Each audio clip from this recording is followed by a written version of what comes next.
Kami masyarakat Cirebon kepengen banget BUMD di Cirebon ini bangkit, berkembang, tumbuh untuk kepentingan masyarakat Cirebon. Makin membuktikan kepada masyarakat luas bahwa trias politika di Kota Cirebon tidak berjalan dengan baik. Pola komunikasi antara eksekutif, legislatif, dan yudikatif tidak berjalan dengan semestinya. Tanggung jawab kami akan mengikuti proses hukum yang berlaku, apapun keputusannya. Hanya itu pertanggung jawabannya secara gentle. Teman-teman sudah mendengar ya. Kita berkehendak bahwa semua BUMD Cirebon harus sehat.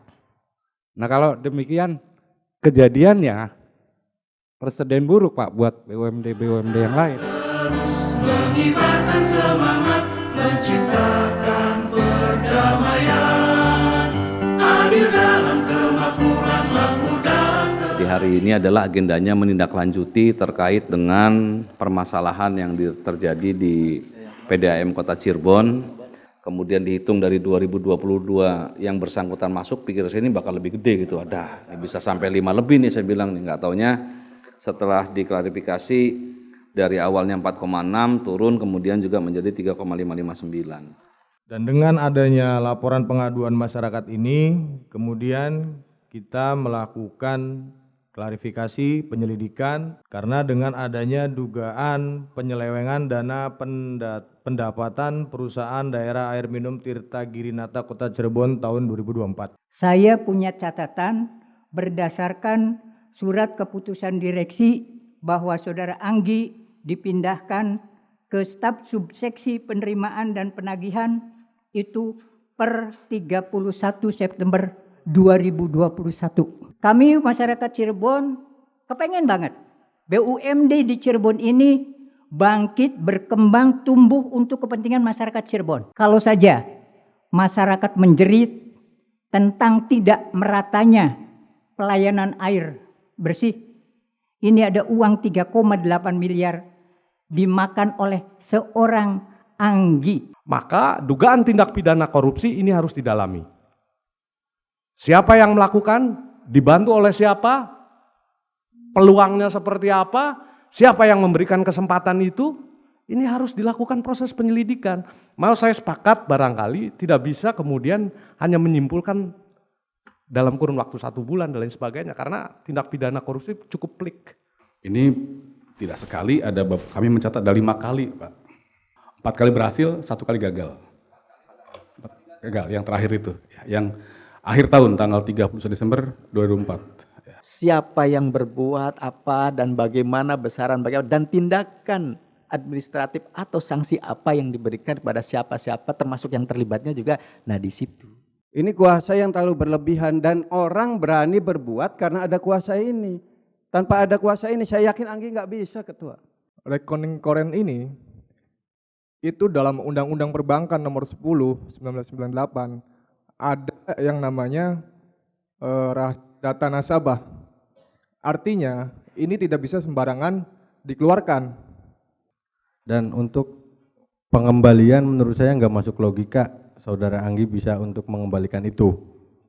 Karena gajinya aja sekarang ya 200.000, mau hampir seumur hidup mungkin baru bisa mengembalikan. Sehingga ada Pak wacana untuk tanggung renteng ketika kami dalam kekalutan menghadapi situasi dan kondisi yang seperti itu.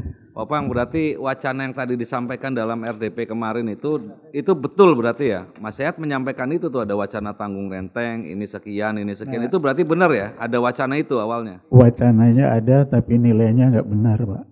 Jadi terima kasih sekali lagi terusus untuk Inspektorat. Surat kami jangan ditakuti Pak. Surat kami tidak mendapatkan balasan sampai hari ini. Makin membuktikan kepada masyarakat luas bahwa trias politika di Kota Cirebon tidak berjalan dengan baik. Pola komunikasi antara eksekutif, legislatif, dan yudikatif tidak berjalan dengan semestinya. Saya mau bertanya secara gentle.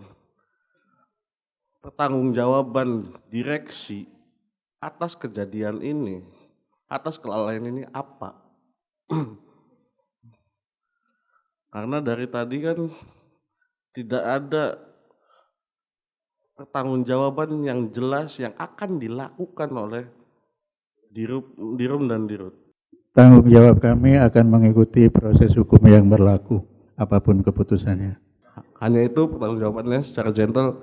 Teman-teman sudah mendengar ya. Apakah hasil akhir 22 itu tidak menjadi bahasan?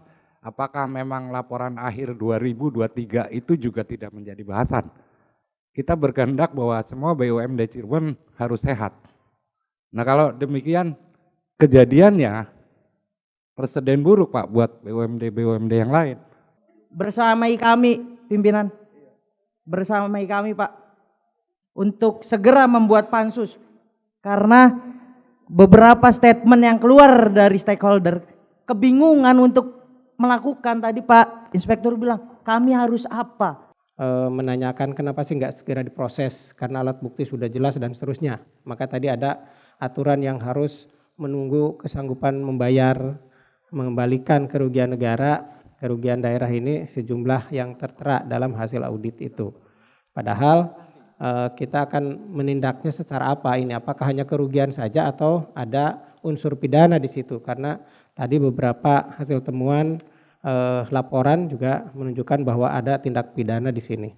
Kenapa kami sampaikan tadi, kecuali kalau misalkan memang nanti kami berlapor kepada pimpinan DPRD mengeluarkan surat keputusan pimpinan untuk DPRD Kota Cirebon membentuk pansus, di situ DPRD bisa masuk.